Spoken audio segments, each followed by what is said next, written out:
very confident, says he's going to knock you out in the 9th round. Yeah, man, you know, he's a dumbass, and so it's gonna be apparent on Saturday when he's the one that gets knocked out. I mean, genuinely, fighters always say this, there's the back and forth, but Piers, I'm being so honest, man, this guy is easy work.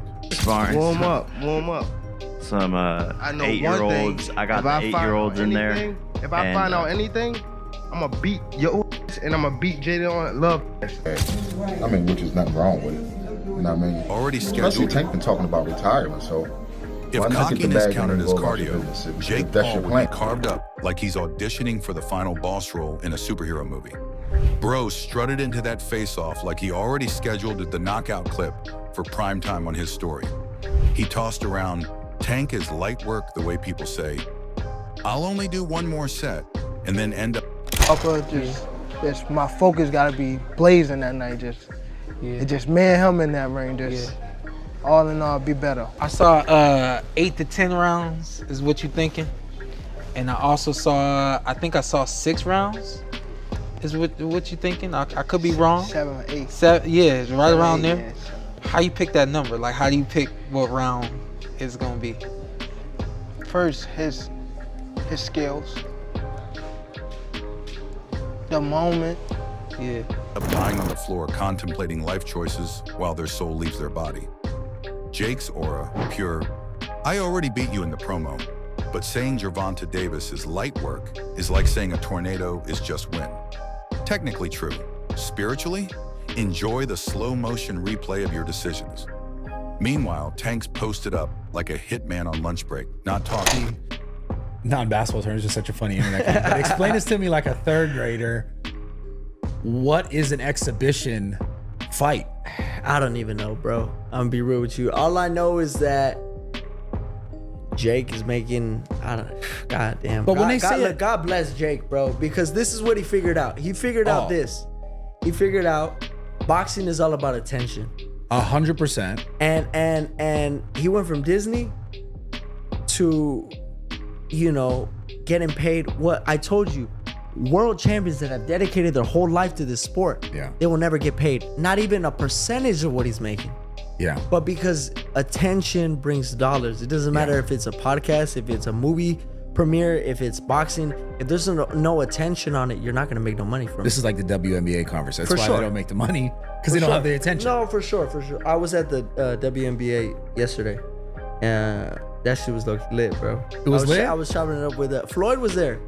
Barely blinking, just calculating. That silence isn't awkward. That's apex predator meditation. Jake's cracking one-liners like it's open mic night, and Tank's face is saying, buddy, this ain't YouTube, this is a live-action consequences simulator. If I don't need to speak to threaten you was an Olympic event, Davis just set a world record. And the plot twist? Jake respects the danger he straight up admits Tank might be the deadliest puzzle he's ever tried to solve. Translation, I could get folded, but at least the bag is elite. Meanwhile, Tank looks like he thinks this is a warm-up spar before pancakes. This isn't trash talk. This is final level boss versus dude who speed ran fame mode. Still, Jake's confidence is entertainment gold. Watching one guy narrate his greatness while the other stares like he already filed the paperwork, cinema. The only thing scarier than Tank grinning is Tank not reacting at all. Who wins? Honestly doesn't matter. We already witnessed the sequence.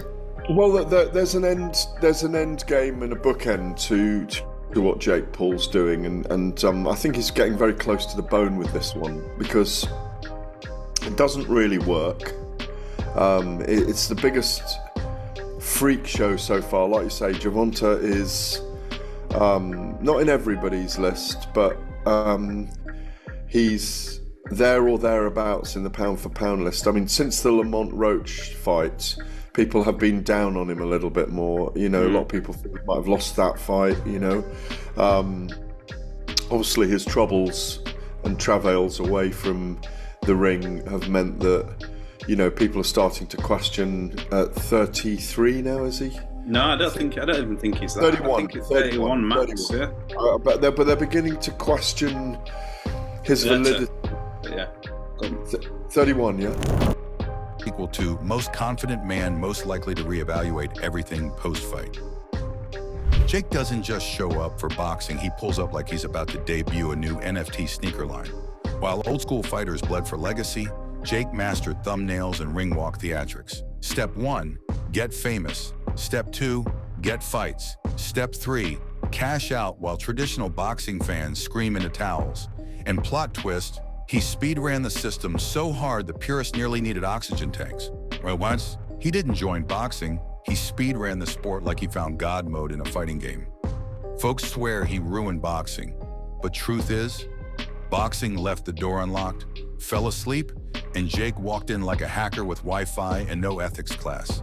While the old guard polished belts, Jake was out here weaponizing followers like a digital militia, ready to yeet pay-per-view cash like VIP ticket holders at a celebrity baby reveal. Belts? Cute. Attention? That's Bitcoin. Legacy takes decades. Clout pays daily. In the purists? Oh, they're marinating in salt Himalayan, kosher, whatever fits the tiers best. Trained since they... 30. Okay. Yeah. They're beginning to question, or we all are, but people are in general beginning to, pundits, and some fans are beginning to question his validity in that top 10 pound for pound list. I think he belongs there myself, or just outside it. Certainly in the top 15, no question. Maybe top 13. I think I've got him. I think I had him at 11 or 12, but might have done a list on Saturday night. And obviously we want to see him in the ring with Shakur Stevenson. It's the big fight. Or even in Noya Inoue at some point, which is a fantasy matchup that I remember dreaming about around the same time I was dreaming about Terence Crawford and Saul Canelo. Ate boiled chicken their whole lives just to watch a former YouTuber cash checks bigger than their entire division. But hey, cry to your coach, not to Jake. Boxing turned into a festival long before he arrived. He just rolled in like a headlining DJ who throws hooks instead of glow sticks. He didn't cheat the game, he patched it and sold DLC. Plot twist? If Jake shocks the world and levels tank, shut the lights off, ring crew, retire the ropes. The sport turns into cinematic slap boxing with championship merch drops. But if Jake gets reality checked and folded like laundry after finals week, his brand still levels up. Hate is his fuel source. And L just becomes a season finale cliffhanger. Meanwhile, Tank speaks like he's rationing words for the apocalypse and punches like they get taxed by the government. Jake shows up giving keynote speeches. Tank shows up like a walking do not disturb mode. People clown the stutter, nah. That's his system. Good. Like, they won by like I think 1 or 2 points, but I was standing up and I was jumping. You know, it was the finals though. Yeah, it's the finals. So, all that aside, I just feel like Gervonta could crack though, bro. Oh, of Gervonta course. could crack. I mean, so this is what I want. He's sparred light heavyweights and heavyweights before. Like this ain't nothing new. Even taller guys. For sure. Yeah, so what I really want to ask you in regard to that fight is like, obviously someone like Gervonta is not, in his mind, he's not going to go out there and look stupid, no matter how it goes. Right. No, he's not.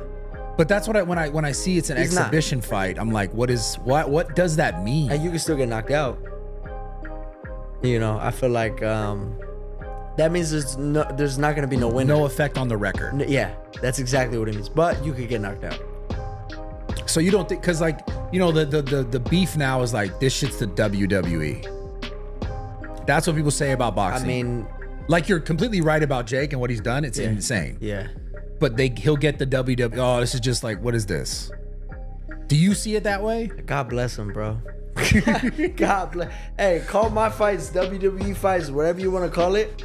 If I'm getting paid $80, $100 million, I mean, come on, bro. And look, the thing is, every single person that is commenting that, if they brought $100 million overheating, trying not to swing mid-sentence. That silence, that's predator buffering. He's not lost. He's saving rage in the cloud. Tank ain't about theatrics. No fireworks, no ring walk opera. His vibe says, I conserve energy for face rearranging. Jake drops viral bars. Tank drops people. Influencers spark fireworks. Assassins load ammunition. That's the difference. And spare me the Tank fell off takes. He didn't fade social media, just got distracted by belt collectors doing TikTok promos. Real danger doesn't need weekly hashtags. They trend once, usually next to flashing lights and highlight reels. Tank built mystique from pure destruction, not angles and ring light kits. He doesn't bark, he bites. But here's the thriller. If he doesn't detonate on Jake, suddenly folks question if the line got domesticated. One off night and the crowd starts meowing. Tank's game plan? Punch Jake so hard he responds back on Vine. Stone face, low effort, maximum damage mode. Not charisma. I don't know how durable he is. I don't know. I just don't know just yet. But I know if I could get him where I want him, Yeah. that's how long it's gonna take. Yeah. To be a good beating. Do you understand the magnitude of this fight? Do you understand how important this fight is to the boxing game, to the sport? I think I do, but I don't think that he knows. I've been a big fighter. Survival instinct. Jake came for clout. Tank came to make sure the Wi-Fi cuts out mid-vlog. Tank already lived the grind arc, now he's stepping into the luxury expansion pack. And honestly, who's mad at generational wealth? After years of broken noses for shiny belts, chasing $40 million isn't selling out. It's unlocking boss-level capitalism. Years of wars, concussions lurking like silent debt collectors, and fans screaming legacy like legacy pays medical bills. If you can beat one influencer and skip 3 hungry contenders, that's called IQ in a financial planner with hands. The hardcore fans talk honor. Adults talk health insurance and investments. Tank isn't avoiding smoke, he's turning punches into portfolio diversified assets. And here's a delicious plot. Viewers want Spartans until someone bleeds too long, then they send emojis like they care. Fighters don't owe anyone martyr mode. Jake sees destiny. Tank sees a premium sparring session with $1 million entrance. That contrast, cinema. One man swinging for validation, the other swinging so his grandkids are born with trust funds and beachfront property. Everyone pretends this matchup is sacrilege, yet they already said Paul legitimately cooked Gervonta Davis in that press conference, and I really don't know how to feel about that. And to be honest with you, I still don't understand how boxing even allowed this to be made. Like, I don't. Like, dog, this is not an overstatement. Like, literally one of the core pillars holding up boxing is like this literal, like, fake superiority complex that they have over literally every other combat sport, despite literally being the least effective main combat sport there is. Brother, kickboxing, Muay Thai, Brazilian Jiu-Jitsu, wrestling, brother, I put judo over I put boxing. In terms of practicality of combat, oh yeah, 100%. Brother, if Jake Paul makes it competitive against Gervonta Davis, I'm looking at this like, brother. Oh, well, weight difference, brother. Gervonta Davis has been training his entire life. I'm sorry, bro. It's bad enough that the fact that if this was under any other combat sport, this would literally be like one of the most one-sided matchups of all time. And it wouldn't be in favor of Davis. No, dog, if you did this under an MMA rule set, oh my gosh, bro, Paul cooks Gervonta. It's not close at all. Like round 1 finish level. Like, understand this, Gervonta. Conor versus Floyd broke brains and bank accounts. This one feeds modern chaos appetite. We're not observers. We're gleeful clowns in ringside face paint. Boxing didn't die, it switched platforms. It became algorithm combat, where outrage sells and disbelief pays. And somehow, it's glorious to witness. Tank doesn't sell fights with volume, he sells them with aura. Some villains write monologues, others raise an eyebrow, and silence does all the marketing. Tank is the latter. He doesn't perform hype, he weaponizes presence. His stare is the billboard. His quiet is the soundtrack. The threat speaks without language. His script is simple. Enter like a hitman clocking in.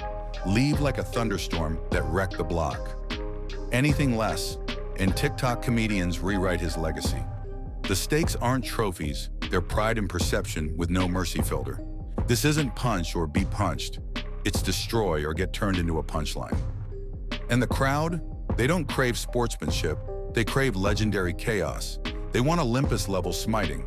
They want to see somebody's consciousness lag like a glitchy wife signal on slow-motion replay. They're here for heartbreak, shocking plot twists, villain arcs, hero edits, all served in under 40 minutes, with emotional whiplash and nacho crumbs on their shirts. This isn't boxing anymore. It's modern mythology broadcast in 4K gods, mortals, and egos colliding for our amusement. And we ordered extra snacks.